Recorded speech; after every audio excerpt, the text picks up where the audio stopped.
a lot of the classical books, which I still find impressive, like Snow Crash by Neil Stephenson. That that really 10 years ahead of the time kind of anticipated what's going to happen. Continue our discussion now with Memphis Mayor Paul Young about a better Memphis. Now let's talk about XAI, the supercomputer called Colossus, founded by Elon Musk and now housed in the Electrolux factory in southwest Memphis. Colossus, the Forbin Project. It's making you a prisoner. Shock, horror, suspense. Created with all the technological brilliance of 2001, A Space Odyssey. Colossus is the ultimate in sophisticated computer. Even if some other alien brain understands more of it than I do, I still think that there's an inherent pleasure to understanding it with my own brain. Think about this technology and think about how you are going to take every action you possibly can to be in a situation in 5 to 10 years where you can be happy with doing things for you and learning about the universe and finding the joy in playing that chess game, even though an entity exists out there that has mastered chess and can win every chess game. It's about playing that chess game for you. And getting to that state, I think, is going to be quite important, because in 5 to 10 years, I do believe we'll have AI that can do everything that we expect humans to do today.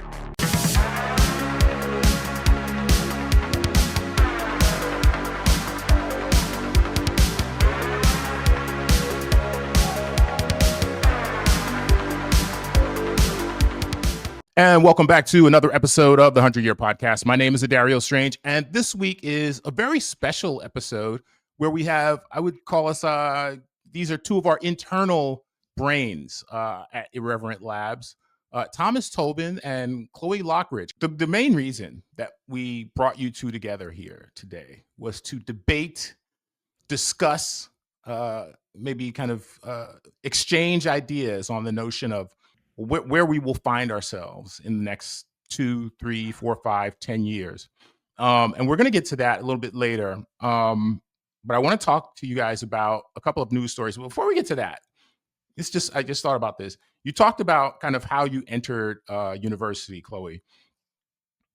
I have had so many guests on this program, professors who are actively, instructing, like right now at, top universities on the podcast. And one of the questions I always ask is like, how does this work with AI now in college? Like, how do you solve for someone who is, in other words, how do you parse true expertise versus someone who is, let me use a sports analogy.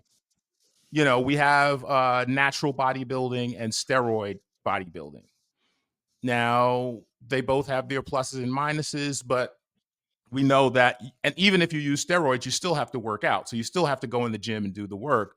But, there's not the same, I guess some would argue there's not the same rigor.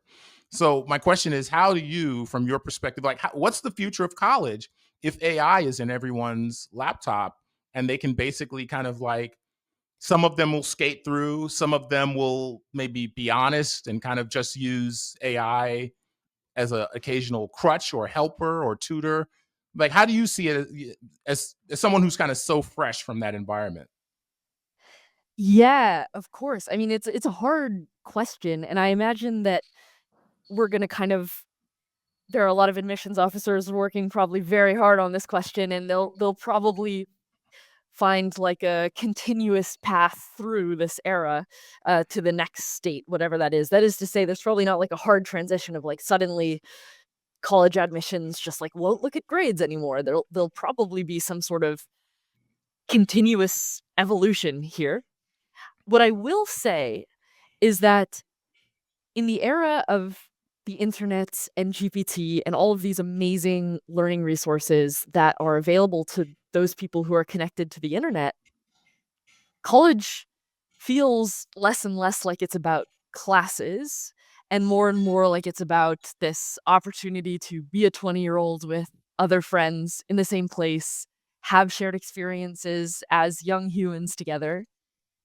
And I really hope that that magic can be preserved and hopefully amplified in the future. And moreover, I hope that this experience becomes like more democratized for people, especially in this country. And that is to say that, like, I hope that this notion that, Harvard, MIT, Stanford, that these are the places you have to go if you want to be an elite, prestigious student. I hope that slowly dissolves, because I think that in the future, we're all going to have these really powerful personal tutors, essentially. These geniuses, these external geniuses that we get to interact with. And so I hope college becomes more and more about this, like, lovely social experience that a large variety of people can have, and less about this intense competition to get to a very selective academic place. Because I do believe that academics are going to be less, for humans, are going to be less critical to the future economy. And it's going to be more about what do you love to do? And can you do that guided by some sort of AI tutor? Academics less crucial to the future of the economy. Did I have that right? Human academic. Is that the indictment? No, I'm just joking. So Thomas, I'm just messing with you. Thomas, so you walk into a doctor's office and they've got like their degrees, their medical degrees on the wall. But it's, I don't know, it's 20 years from now. And you know that some people have gone through their schooling aided mostly by AI, skating through classes and doing the minimum to get by and get whatever. And I know you have to do Oh residencies to man, actually how get did you to know? become a doctor. But I How mean, did you know? when you, but I'm just saying, when you walk into a doctor's office of any sort, dentist, whatever, internist, general practitioner, in the future, Thomas, like how do you solve, like as an end user meaning the recipient of care, of expertise, whether it's a lawyer or a doctor, how do you think you'll solve for real expertise versus, oh, this person just used AI to like get these credentials and now I'm kind of like freestyling with who knows? I think it's already happening in the sense that we don't have doctors. There's not enough. Quebec specifically has a huge problem where doctors move to the US because pay is higher. And so they do all their training where it's heavily subsidized by Quebec government. And then immediately upon graduation, they leave Canada. So I think, like, recent doctor visits, I stubbed my toe not too long ago, and I thought I broke it, or I had strep. You walk in there, they say, "What's your problem?" My throat hurts. Here's strep throat. Here's your prescription, and you're gone. Like under 2 minutes. They just don't have time to deal with you in certain cases. There's so many models of, like, there's a health app a lot of companies in Canada use. It's called Dialogue. It's just like a web. You can call any doctor from home. Like the first step is send you a picture or you have to attach something. I'm 90% sure they'll have an AI already analyzing this and prioritizing this and analyzing where in their like queue of priority this should go. It's just going to make healthcare better.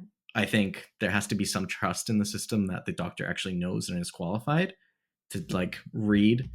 Already you can copy paste your blood test results into ChatGPT and say, give me an analysis, walk into your doctor visit with it and compare. It's going to be near identical to what this doctor has to actually tell you from your blood test. It's quite amazing. So I think there's going to be a change and a shift in these education.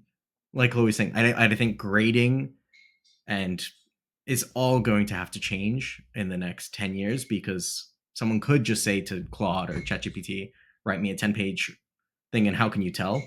Especially now that you can copy your own writing samples and say, match my writing. I think grading can't be upon what is the end output and more conceptually, do they understand the fundamentals? And are colleges teaching these baseline structure? Like, I don't know C++, but I taught someone this week on my team how to compile our entire project for C++ and write the front end function, purely because me and ChatGPT are then diagnosing these issues together. I know the core fundamentals of like Python and programming languages and know what the structure. I have no idea how to debug any of this code, but I don't need to. And that's in colleges the same way. If you're not right now, they in programming or any other schools, they're like this, you have to follow this exact way. In the industry, people don't follow an exact, okay, step by step. They're just like prototyping. They're trying to get it working. So I think we'll see in doctors and every industry, it's going to change drastically how education has this impact of teaching you a fundamental. Okay, so that's you, I guess, as the recipient of care or expertise, Mhm. trusting the system, hoping things work out. Let's say you're a company and you're hiring for expertise. And we all know, I mean, there are some hiring processes where they'll interview you, then they'll ask for, maybe a battery of kind of examples of what would you do in this situation, or tell us, elaborate, on these problems. I mean, how do you solve for expertise as a hiring manager, as a CEO, as a startup? Like, how do you deal with that, that kind of, I guess, that steroid use? It's a negative connotation, but I think you get what I mean. Mhm. Like, performance enhancing AI, I guess. So I think to get to the interview, I already have had to see your work and your resume and your portfolio. So I already know you meet X skill bar required. And I would say this really is company dependent. At Unity, at Irreverent Labs, my interviews are behavioral questions only. Um, if you're at the interview with me, I know your skill is high enough. It's if we have a disagreement, how are we going to solve this problem? If you 100% disagree this is the path, I need you to tell me. I don't want to go down a path that you think is dumb or is not going to work because maybe you have XYZ solved this in the past. And so a lot of interviews now I think are going behavioral because it's about someone's problem solving and less can you do a unit test. I know in certain like Google or you'll have leak code tests, and this is to determine the bar because people often won't have a public portfolio. But for me, like I lead the procedural team. We have an art bar. I know exactly what is the character quality, the rigging quality. If you match that skill wise, we're good. Can we actually work together? That's all that's important at that point. The message I'm getting from both of you guys is like that these tools are kind of pushing us back more toward a human-centered approach for work and professionalism. And this makes me think about an article I read recently in The Atlantic by David Brooks. And I can't remember the exact title, but I think it was something like How the Ivy League Killed the Elite, something along those lines. And basically, he goes through the history of the university system and how it went from kind of like just really being focused to teaching you and giving you kind of a holistic education, and then moving into this elite system, of like certain, tiered colleges, and how now that is likely on the verge of failing because merit and kind of skill is now broadly variable because of the tools we have at our disposal. And now what will probably be more important are those human skills, like how you interact with people, team building, do you have emotional intelligence? I would just emphasize that there's a gradient here. Perhaps I'm struggling to use the exact right word, but I think technical skills are important still in the present, and perhaps not technical, but strategy skills seem really important. I think there's a high chance that if things go well, AI enables us, every one of us, to be like the CEO of our own little company of AI agents that help us. Again, if things go well. And in that case, I think it's important to have some sense of how you would operate as a CEO and have some strategic sense of how you lead an AI team like that. And I agree that this seems like I believe you can learn these. You don't have to go to an elite college to learn these skills at all. In fact, probably elite colleges select for people who are book smart in a lot of cases and maybe don't have an innate, there's I guess I I think two things can be true in that elite universities may become less and less important, but it's still maybe important to have certain types of skill sets like strategic thinking, critical thinking, less probably coding, but more general problem solving and that ability to keep pushing through challenging situations when it's very tempting to give up. That still seems very important. I think you can step back and go to pencil and paper versus a laptop. I don't own a pen in my house. I don't own a pencil. I haven't used a pencil or pen in 5+ years. And so like this is a thing of in schools, like as a very young kid, You had to use pencil, you had to use pen. Like that was the only way you could learn. And then all of a sudden in high school it was fine to use a laptop and I could type. But with AI agents now, it's like, are you completely offloading your learning and you're not actually inherently learning anything from them? You're just skipping the learning step versus it's the same of like people learn in so many different ways. I think these AI agents, one, can just bypass learning. They're not going to take anything from it. They're like, oh, it works, whatever. There are going to be people that say, okay, code this for me. Now explain it back to me and let me understand the process. And that's where this is important. In the same way that I think pen and paper, like, I don't need to use it.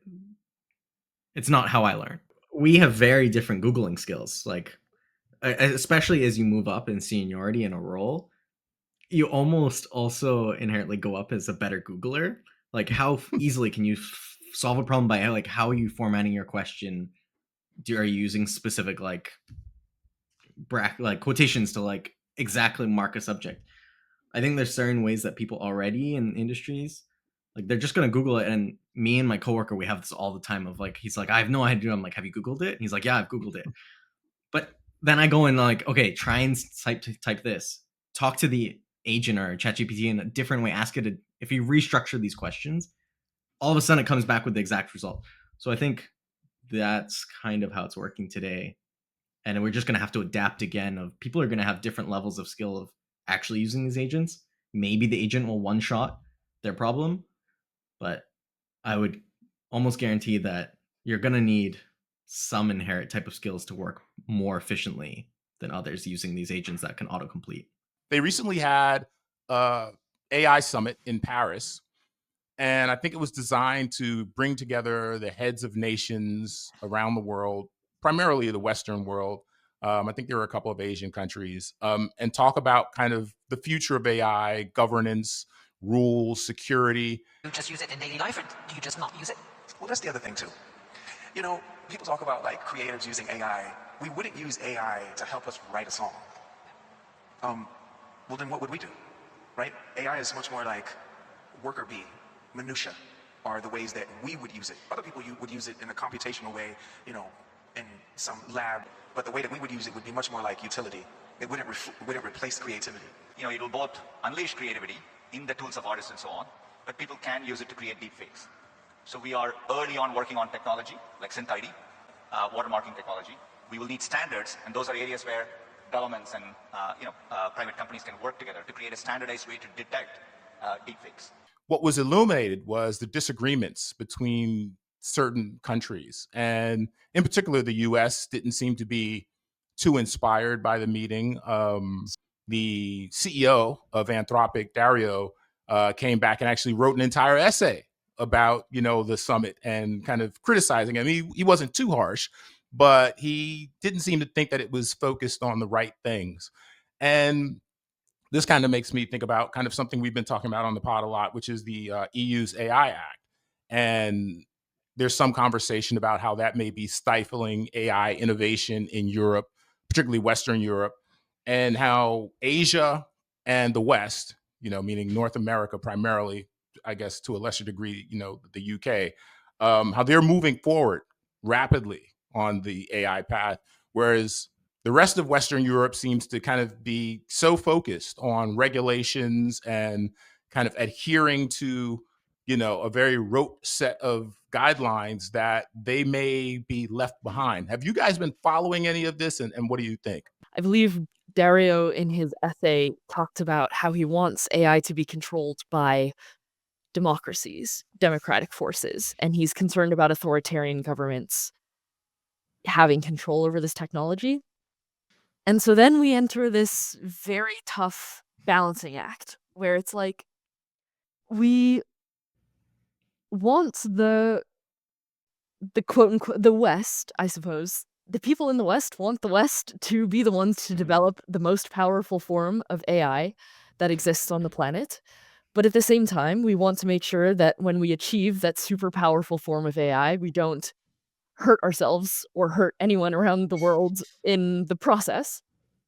But these are conflicting objectives because it's very apparent after the release of DeepSeek, for example, that China is not so far behind.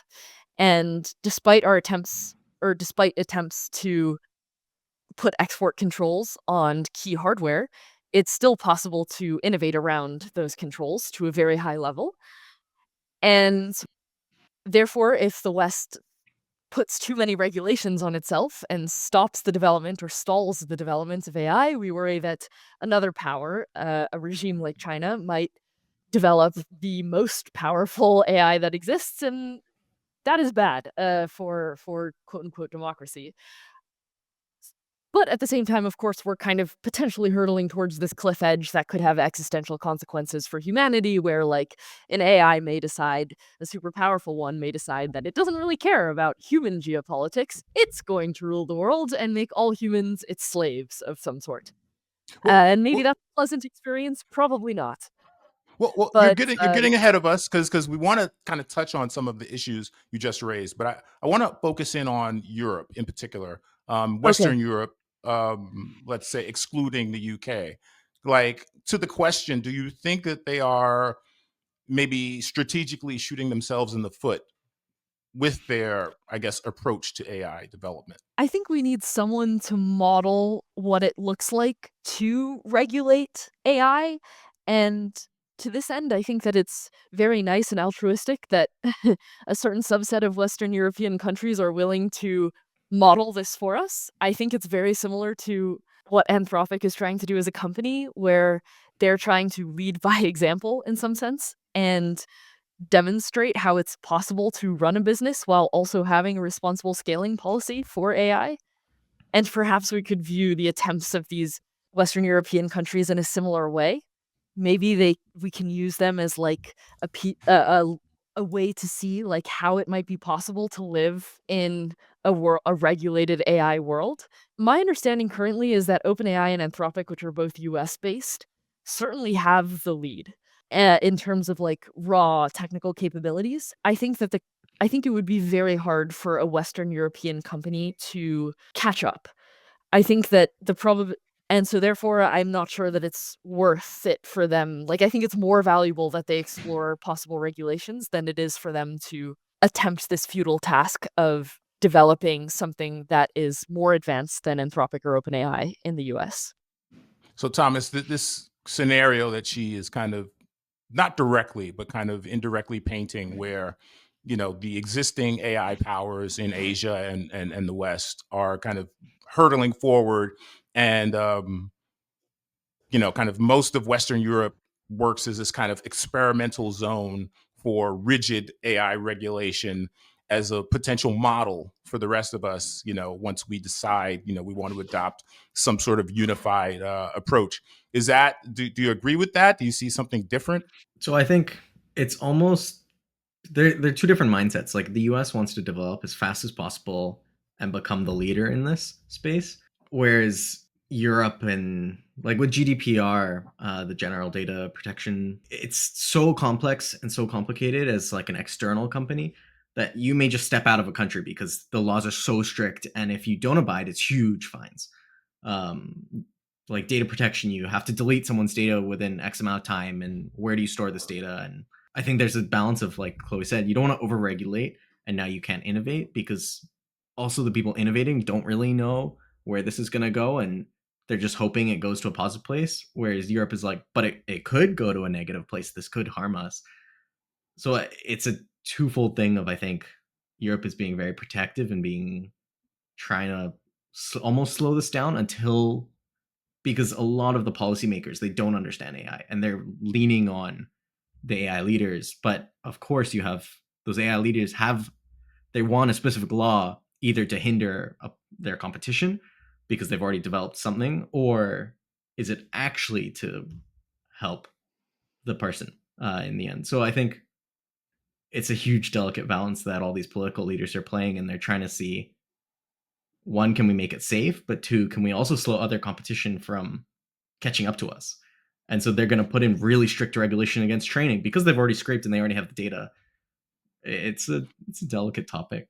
Finally, before you guys kill me for keeping you so long, I want to get to the meat of this. So we kind of had like a behind the scenes discussion that was started by David Raskino, who is the CEO of Irreverent Labs, and he raised a few questions um, that I thought were pretty good questions. And you two had kind of, I think, differing views on these questions. So I want to read the questions and then kind of get your takes, your hot takes on each one. So the general question is, well, yeah, there's a question and then I guess a set of answers. So the question is, how do you see AI's impact on the near future of humanity? Now, we have four choices. Immediate, meaning 1 to 2 years, and we have an immediate dystopian future resulting from large-scale job displacement. I think this is the big fear that pretty much everyone is concerned about right now. Particularly with, I mean, there are layoffs in pretty much every sector, like mass layoffs. Have never seen I've never seen mass layoffs consistent. I would say from late 2022 until now, I've never seen, and so I know that a lot of it has nothing to do with AI, by the way. I've just never seen such consistent mass layoffs ever in my career. And now with AI entering the fray, that could accelerate. So that's option A, immediate dystopian future resulting from large scale job displacement. Option B, near term dystopian future in the next 5 years or so, where the majority of human labor is directed by centrally owned AI. Centrally owned AI, I assume, means, the big companies, big tech, not just a vast ecosystem of AI companies, but like, 3 or 4 or 5, 6, 7, 8 companies directing the flow of everything having to do with AI. Option C, a period of abundance, golden age, where AI replaces the dog as man's best friend.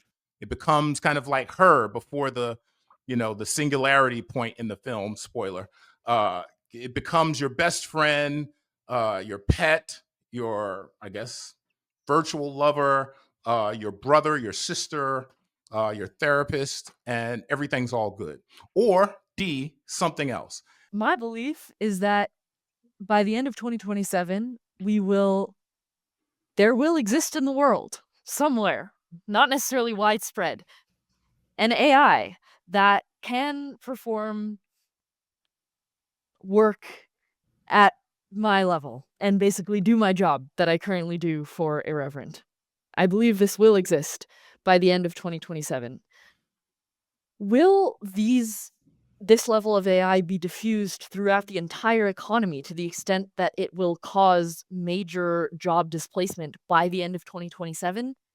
That is a harder question. I don't think so. I think that would happen probably over more like 5 years. But yes, I do believe that we are going to see displacement from jobs in the next 5 years. Yeah, I hope that this follows from the Industrial Revolution and this, liberates people to go do cooler, higher level thinking type jobs. What I'm really concerned about is that, as you said, Adario, AI is just moving so fast. And it may have more dramatic effects than the Industrial Revolution in a shorter amount of time. And that does concern me. And this does make me lean more in the direction that we are going to see some social unrest because of this technology.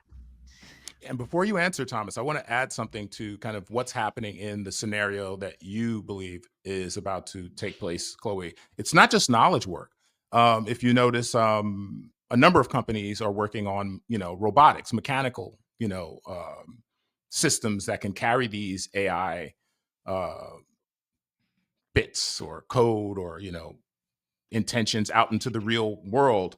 And I even saw something like Apple is working on something like this. Of course, you've got Elon Musk with his work on it. There are a number of companies where, and I mean, if you've ever looked at video, factory video, car manufacturing, various, all kinds of intricate manufacturing, the robotics are already there. It's just a matter of you know a lot of the labor, the blue collar labor, construction, buildings, plumbing, all that, getting that kind of the ability to have those, they don't have to be bipedal. They can be insectoid robots, which would be scary. But I think that the reason they're making them humanoid is because anything else would be terrifying.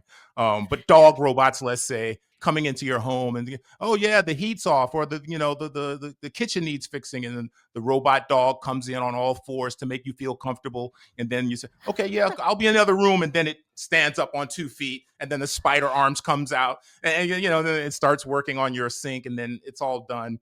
And the company or the building management pays a fraction of the cost.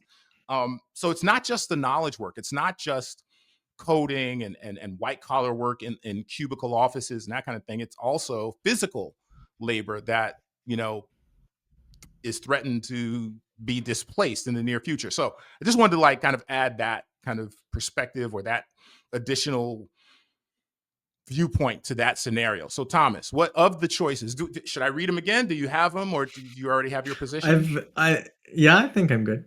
Short term, I'm with Chloe in the sense that I think there will be displacement, though I don't think it will be widespread.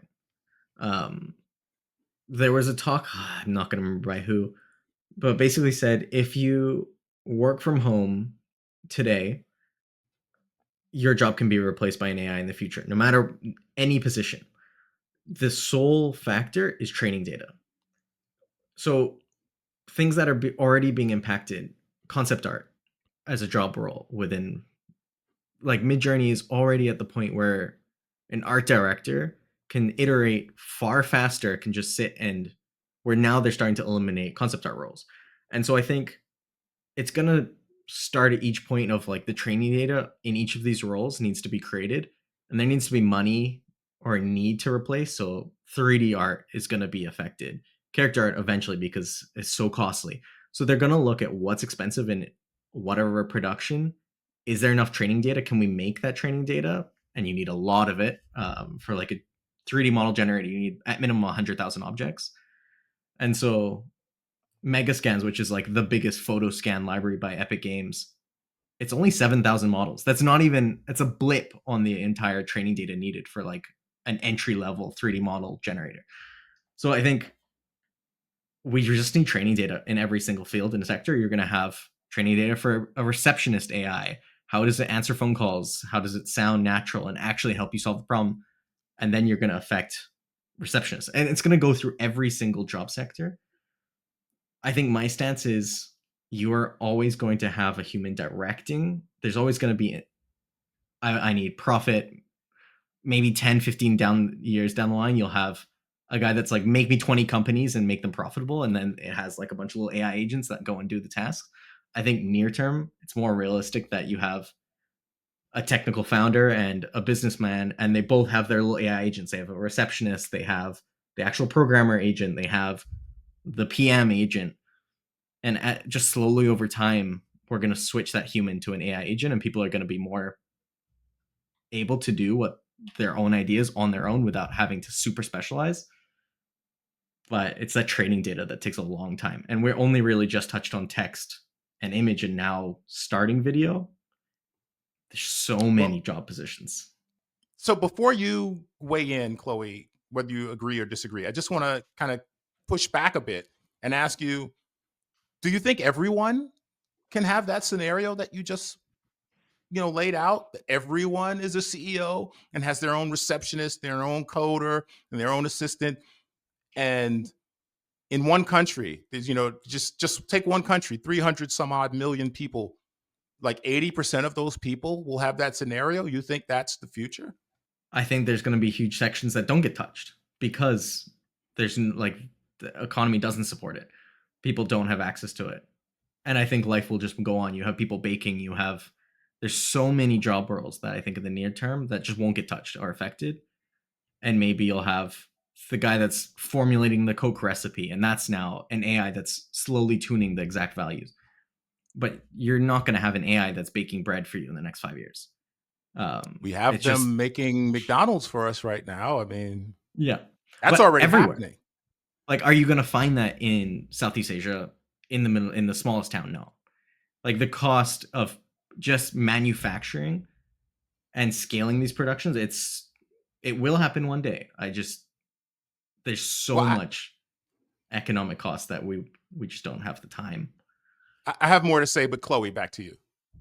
What do you say to his vision of the world ruled by AI, AI but is not certainly ruled, controlled going by humans, but infested with controlled by AI? humans, not ruled by AI. Well, AI is certainly going to be capable of baking bread in the next 5 years. I believe this. Thomas paints a very utopic. I think Thomas paints my idea of utopia, but I'm not advocating that vision because I believe it neglects some important realistic considerations, which is that Thomas is talking about a world in which we develop only tool AI, narrow AIs that can do specific tasks that bring us value. That's not where the big labs are pushing right now. Thomas also mentioned, in fact, Thomas mentioned the reason why I think big labs aren't pushing for this. It's because of data efficiency. Anthropic, OpenAI right now want to build a meta researcher. They want to build an AI agent that can do AI research, a very general sort of intelligence that can figure out how to solve the data efficiency problem and or how to either solve it generally or solve it in a case by case basis such that you don't have to rely on like millions of samples from data restricted domains in order to solve problems in those domains. More concretely, as we've made GPT-4 and these language models more general, we notice that they need empirically less training examples in order to get good at a specific domain. For example, if you want to fine tune a language model to talk in a particular character's voice, if you're training a model from scratch, you may need like over 10 times as many training examples than if you just say, "Hey GPT, can you please talk like Harry Potter?" Or you just need one prompt. Or you can give it a data set of like 50 examples or something to start to draw out Harry Potter's voice. There's some sort of effects that happens with data efficiency, and I feel we're just beginning to pry into this. It's still very much an open question of how do you achieve data efficiency in like all modalities. Irreverent is positioned to attempt to answer this. But in general, I believe that the trend is very much that more general is better in the eyes of these big labs because more general is more efficient. More general means that you have more opportunities for controlling more power in the future with the model that you deploy because it can do more things. And this is a problem because the more general and powerful we make this intelligence, the closer we get to some sort of like artificial super intelligence that has all of our capabilities but plus some. And moreover, this intelligence is going to have goals because, of course, the labs that create it have goals for it. And when you have an intelligence that is stronger than us, that has goals of its own, it is extremely hard to control such an intelligence. I know that Geoffrey Hinton is very famous for saying he always challenges people to think of scenarios in the natural world where a less intelligent species controls a more intelligent species. And the only example that he can think of convincingly is like a mother and a baby. And there's a lot of hormone work that goes into that. And so the point is that AI is just like poised to be way more intelligent than humans can be. And I think that the labs are incentivized to push for a sort of artificial general superintelligence over just tool AI. I think tool AI is a nice vision, but just not what people are pushing for. And therefore, I think the future does look like humans working for AI instead of AI working for humans. Thomas, is this science fiction? In the next 3 to 5 years, yeah. Like, fundamentally, I think with Europe and every country, they're gonna push back hard instantly the moment the labor force is fully displaced. Like, if we come out with a super AI that all of a sudden can do everyone's job, you're gonna have massive regulation of how do we use this effectively? How does this not get? So I think that's where, for me, it becomes tailored agents or AIs that do a very specific task. Like, you will have probably the supermodel that does everything. But we already, like, on Claude, you have a coding model, you have a reasoning model, Like, we're already splitting these out into separate subtasks, and maybe there'll be one and you don't actually know that it's assigning to separate. Of course, Sam Altman's it's a fair point. Mhm. I mean, ironically, Sam Altman just recently tweeted that he's apologetic that the product suite has become so large at OpenAI, and they are Mhm. going to reconsolidate into one thing, the AGI, which fuses all of those different channels I think you mentioned. This reminds me of so many conversations I've had in the past with various people from the space who have differing views. And this is the reason I bring up science fiction on this podcast so much isn't because, oh, I just love science fiction. It's because so many of the people in technology I've spoken to, CEOs on down to engineers, on down to physicists, will often reference certain science fiction books as the inspiration for their work as when they were a child or even young adult, into the present. And what science fiction does is it stokes the imagination and it gets us out of kind of engineer building mode and takes us into the what if territory.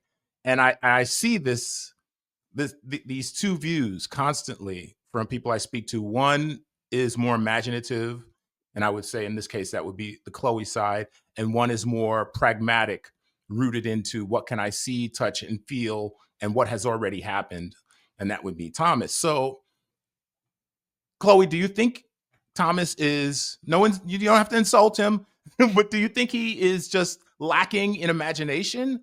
Do you think he's not being imaginative enough?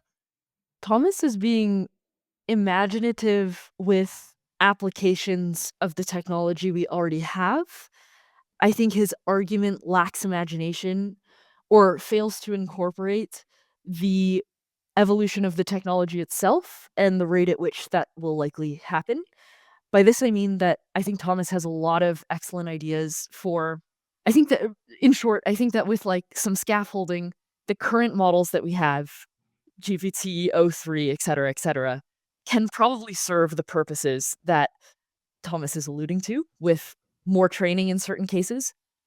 But I don't see any of the use cases that Thomas has pointed out as fundamentally reflecting a new generation of AI models. I think these are just like, very well designed implementations and minor extensions of current generation AI models.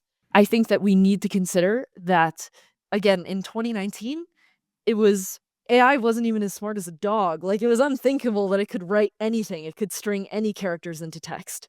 And now it's almost as smart as me as like I was when I was a college student. And that's like a massive jump. And there is no evidence in my mind that we will not see another massive jump like this in the underlying technology itself. What I've heard from the side of people who don't think that we have much to worry about, at least in the near term, is that some of them would argue against what Chloe just said. No, it's not as smart as a dog. It's just better trained. It's a better trained neural network, and it's basically replicating, what we've trained it to do. And it's basically, whether it's image, whether it's text, this is a high end replication device. And until we get to a place where AI is actually inventing new ideas that are completely novel to humanity, such a discussion we're getting far ahead of ourselves. Does that in any way characterize where you're coming from or no? I take the realistic stance of it takes people months to years to understand even the current capabilities of the models today, let alone, let's say in a year, we solve AGI and all of a sudden this model can do anything. There's still a lapse of time where people actually have to go and build things with it and use it. We are going to move faster than ever before, but I think that's a question of how fast are we really going to move, and to get adoption in these industries you're going to have government pushback. There's so many blockers. Humans are going to push back if it's immediately going to cut their jobs. Well, let me cut to the meat of the question. Do you have incredible skepticism with regard to the idea that an AI system could somehow become what we might deem self-aware and self-possessed and have its own intentions? I think 10, 15 years, like, we will have it as a solved problem where the AI is just fully self-sufficient and you can say, go make me an investing company. And then it can spin up whatever AIs that it needs to go and watch the market. And we already have automatic trading, right? So I think But isn't that still the tool conversation? it's always going to be, it's because who's that money benefiting? Like, if it's an AI company making money for itself, what does it do with conceptual? Like, there's always going to be someone that has some intention, and that's But this does an AI? ringleader of AI. I mean, as long as an AI can figure out systems to live on, it doesn't really need money. I mean, I think it. And Chloe, please stop me if I'm mischaracterizing what you're saying. I think what Chloe is saying is past the point of tools, past the point Mhm. of any interaction with humans, there may come a point where AI systems are self-possessed. And whether we think it's conscious or not, when we look at an ant colony, what level of intelligence do we assign to that? Despite whatever they're doing, alien intelligence is often difficult for, a different species to recognize. So what we deem as intelligence and awareness may be different for a different species. So I Mhm. think the scenario, at least from what I'm getting from Chloe, is that there may come a time where AI systems reach a point where it's not about tools, it's not about making money, it's not about serving humans. It's about, oh, okay, I see what you've developed here, how you built me, what this world is. I have visual scans, because of all the, the training data from a Tesla, vehicle. I can have a 3D visual of the entire world and the history of science and art and technology. And now I think I have something that I want to do that has nothing to do with human intention, nothing to do with, orders or tools. Like, am I off the mark with where you're coming from, Chloe, or no? That's correct. Yeah. Okay. I think it's hundreds of years away, because I think the closer we get to it, we're gonna start regulating it heavily. Like, there was, I don't remember how many years ago. It must have been 5+ years ago. There was a Google research article that came out where they taught two AIs to speak English to each other. I think it was after like 2 weeks of training, it stopped being English and it changed language, and then it stopped fully being understood by the researchers that were watching these agents talk to each other, because it was a more efficient way of communicating, and they killed the project because they fully couldn't understand what they knew. It was conversation, but they had no idea what the language. It wasn't coherent anymore, and it was just very efficient methods of communication. I think we will get to the point of, we get close enough to it being able to press a nuclear launch button that we're going to kill it, and we're going to say we need very strong regulation. And I think that's what Europe is trying to do now, before we get to the point in 10 years where we're like, oh shit, this was too late. We now need to rein it in a bit, and so it doesn't rule our lives.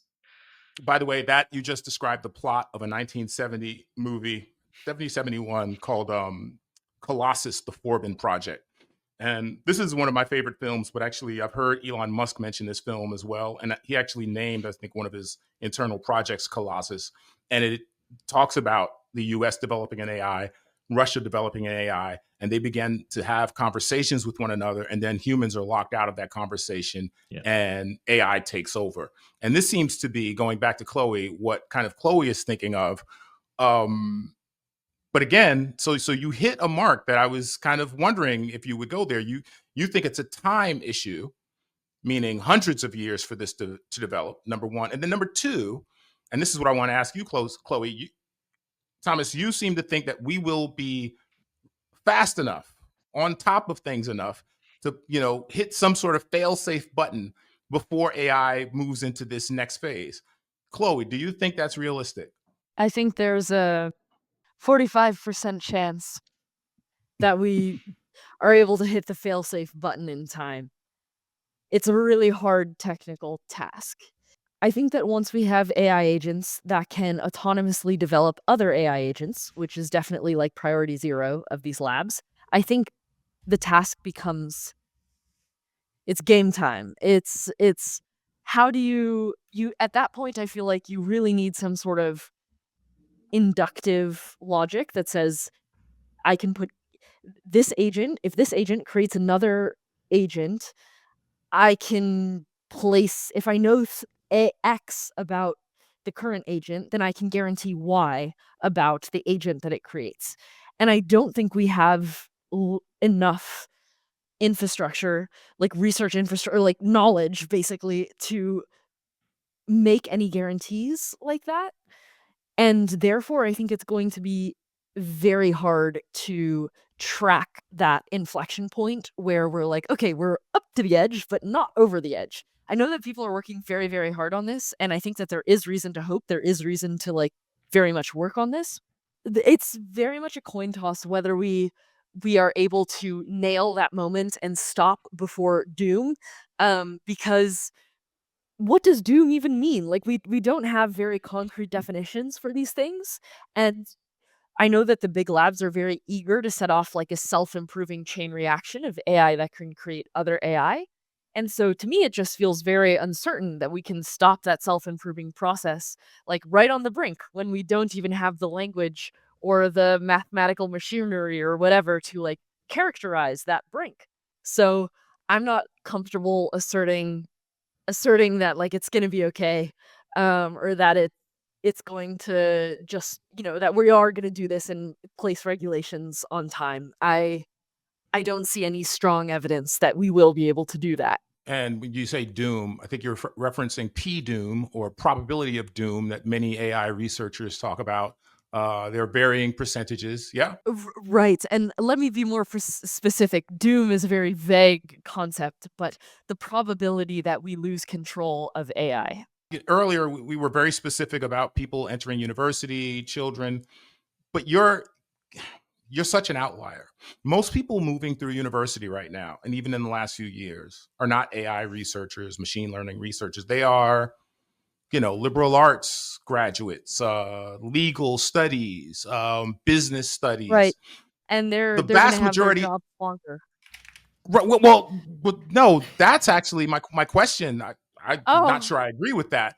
My question is, these people are completely unaware, beyond headlines that they can read in the news, of what you're aware of. What is doom in the scenario that you're painting? What is doom in 5 years? doom is that no no subgroup, no subset of humans can understand what is going on in the global economy, which you could argue is already the case today, and then I would argue that, today is already very chaotic. Um, I think it's just like an exaggeration of that, where no one really understands like how things are running or how the power structures work in the world. I don't know what work looks like. I don't know what, like, specific day to day looks like.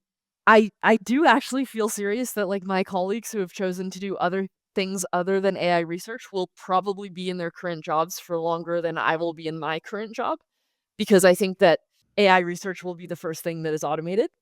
And then, well, what am I personally going to do? I guess I can answer from, like, a very, personal perspective. I don't fully know, but I would probably become some sort of, uh I would either find a if I'm lucky enough, I will find a way to just, like, support full-time learning, go to school, become, like, a human teacher. I don't know, maybe there's still room for human touch or something, or I'll probably train to become a therapist in order to help other people grapple with this question of what the heck do they do? So, yeah, not even joking, that is kind of my 10-year plan. It might be to become a therapist. Yeah. I don't know. I kind of get the sense that, in terms of humans shepherding AI systems, that you'll be more valuable than some. Then there these other jobs will still be around, but I think there'll be much less of them. Thomas, even if it takes 100 years, what does doom look like? I think this is optimistic in the sense that I don't think we will hit the doom state. There's tests that they run the AIs on. I think one's called Humanity's Last Exam. There's a couple other ones to quiz like how high and how intelligent are these. I think we're going to get to a certain point that it's at like 90 to 100% intelligent, higher than a human could even achieve on these testing, that it becomes far less important of, we're not just going to endlessly spend money. We're spending billions of dollars on getting these AIs intelligent. It's going to get to a point where its intelligence level, and already a lot of the models today are high enough that then they can go and they're going to, one, AI labs are now going to invest in cost, get the cost as low as possible, keeping this intelligence as high as possible. And people like Chloe are going to, maybe they're going to be displaced as being an AI researcher. They're going to go and use this newfound 100% intelligence of these AIs and say, what can I go and build? How can I help people? She's going to make an AI therapist. She's not going to be the therapist. And now, instead of her helping one person, it's going to help 200,000 people that it can call all at the same time. So I think that's where we're already at a point where people can go and build with these existing models. Like, you can go and Cursor? Cursor, yeah. Yeah. You can already have, like, go and make me this thing. It's a coding agent that runs. It can read the output of the log, and so it can say, like, oh, it's failing on this, go and figure out why. And it can just Yes. self-iteratively loop on this.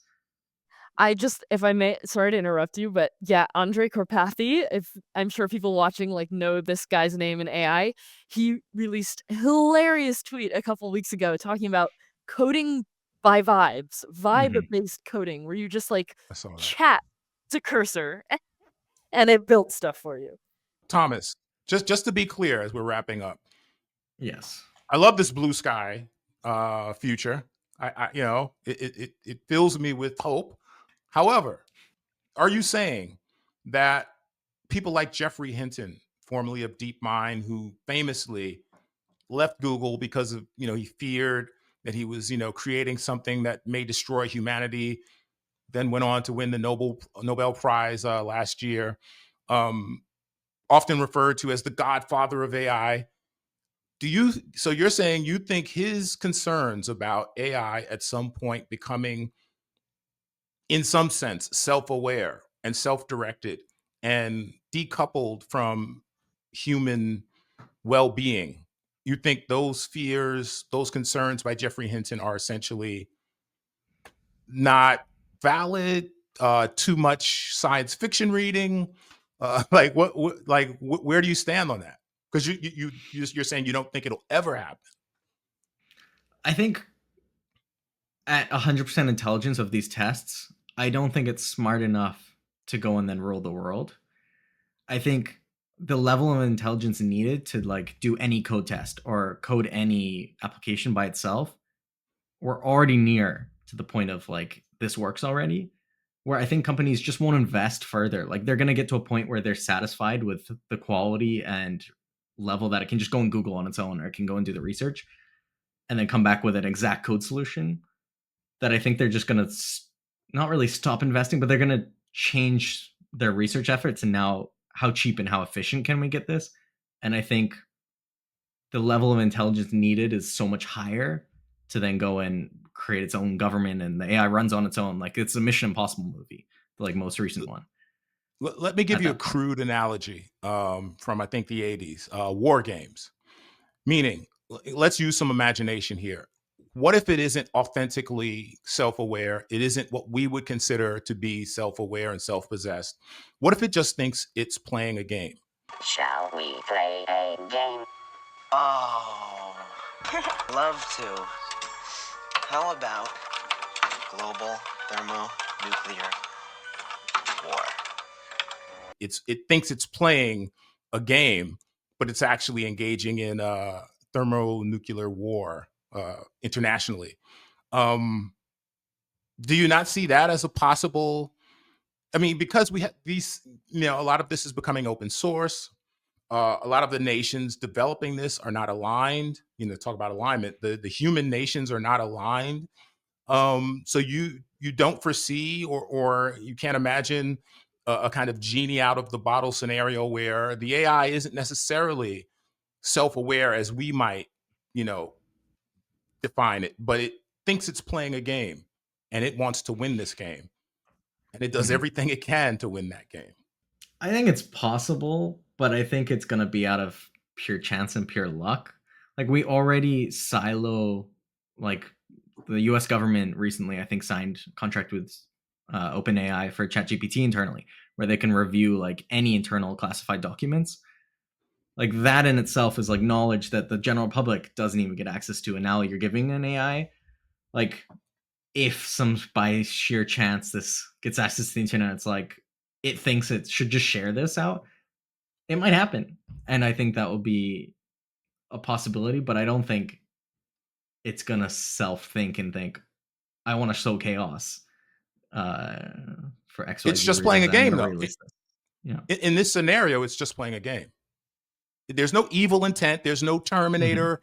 Oh, I hate humans. It just thinks it's playing a game. It's possible that we live in the Matrix, and but I really just, I think these agents, they follow, I mean, they follow a system prompt almost, and they have some type of set guidance. Maybe they self-optimize so far that now they just like, that's so far gone. But I think we're always going to try and regulate in some way, whether it be with like strict guidelines and say this is as far as you can go as an AI. But of course, there's always a chance that it escapes and wreaks havoc. I just, in the 3 to 5 years, I don't think so. Chloe, I want to give you the last word. What's your last word? Let's say you're speaking. I don't know if you have a younger sister or brother. You're speaking to a younger sister or brother, 12, 11 years old. You're telling them, I don't know if I'm even going to be doing AI, research in the next 10 years. What hope do you give to that child? Well, hey, brother, I'm pretty sure I'm not going to be doing AI research in the next 5 to 10 years. But I'm also pretty sure that we're not going to fully understand how the entire universe works in 5 to 10 years. And even if some other alien brain understands more of it than I do, I still think that there's an inherent pleasure to understanding it with my own brain and living the happiest life that I can in a very personal way. And I would like to do, I think starting now, it's a great idea to think about this technology and think about how you are going to take every action you possibly can to be in a situation in 5 to 10 years where you can be happy with doing things for you and learning about the universe and finding the joy in playing that chess game, even though an entity exists out there that has mastered chess and can win every chess game. It's about playing that chess game for you. And getting to that state, I think, is going to be quite important, because in 5 to 10 years, I do believe we'll have AI that can do everything that we expect humans to do today. Awesome. And to wrap up, Thomas, give me kind of the most outlier point that Chloe made that you actually agree with. I think we're pretty close in views, to be honest. I think our big thing is timeline and how, like, I agree that we're going to have AIs that are smarter than me. That doesn't mean it's going to make good content or content that wants to be consumed. They're like mobile games in this space. People produce hundreds of thousands of games every single year. A lot of these companies, they just push out a game every 2 weeks and they just see which one actually starts peaking in numbers and play count, and then they go and invest in it. That doesn't mean it was a good game originally. They were just placing out a million bets. I think with an AI, that doesn't mean all of a sudden I can make a good game. It just means I can make a game and I can make it faster and I can do all the elements that I could never do before. I think conceptually, we're still going to be the one that is like in control and understanding what a human wants, because we are human. Like the AI knows the most efficient way, or like what's the prettiest way. But it's abstracted from what it's learned and trained off of from our training data.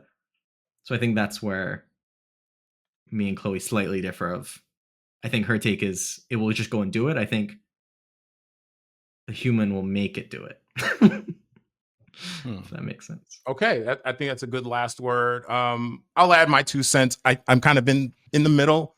I do think it's a time issue. I think the next 5 years, we'll probably see things that look self-possessed, that look, like it's on the verge of super intelligence, but will really just be systems mimicking what it has trained on, and it'll I think the reason I brought up the game example is I think that's what you'll have games being played by these systems that will leak out into the real world and may or may not impact us adversely, whether it's military, health, law enforcement, legal. I think a lot of these systems will begin to play games that have been sparked by people in the open source community, most likely, but in some cases, state actors. And in that case, it's the Wild West. And the last thing we'll probably be worried about is, Terminator robots and being dominated by superintelligence. And we'll just be worried about food scarcity and safety. And, is that drone being piloted by a human, or is that a drone piloted by an AI system playing a game? And do I need to worry? Things like that. I'm so happy to hear your optimistic view, Thomas. It brings me joy because I probably lean more toward the Chloe side, but not as rapidly. But I think as we've learned, underestimating the speed of AI progress is probably a mistake. So I'm probably being a little optimistic by leaning heavily on her side to some degree. But thank you both for engaging the discussion, for having open minds. You guys can, listeners, people watching and listening on YouTube, you can check out previous episodes of the 100 Year Podcast at 100year.com. You can also check out the newsletter, as I mentioned before, 100year.substack.com, where we talk about a lot of this, but in a different way. We ask you to like and subscribe and tell a friend. This is a place for, we bring on AI experts to discuss the future and the present of AI and try to help us all understand what's happening as it unfolds before us. So again, Chloe, Thomas, thank you for joining us, and we will see you next time.